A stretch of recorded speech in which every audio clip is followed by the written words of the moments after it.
Hello mga idol, good morning sa tanan. I-share ta naman naging pangluto ta subong aga. Ari siya katuday ni siya mga idol. Very healthy daw ni siya, rich in vitamin C, kag folate daw.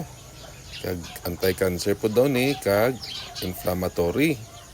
So i-prepare ta na siya mga idol, ilaga lang ni siya.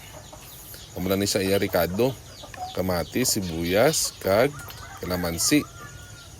Butangan tapod ni siya sang baguong. Ari na, lagaon ta na mga idol.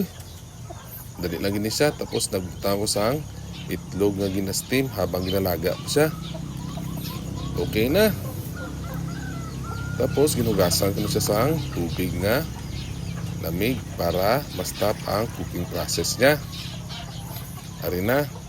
Luto na siya mga idol. I-mix na siya sa iyang ricado. Ang sunod na lutoon mga idol, ari siya pansit canton nga may itlog. Pabukalan ta lang siya sa tubig. Okay na dayon. Luto na. I-mix na lang ang iyang mga ricados. Iyang mga seasonings. I-mix dayon. Okay na. Ready to eat na siya dayon. Tapos na, maprito ta sang danggit nga bulad. Namit ni sa mga idol. Dali-dali na ni sa prituhon. Ayos. Ready to eat na mga idol. Good morning sa tanan.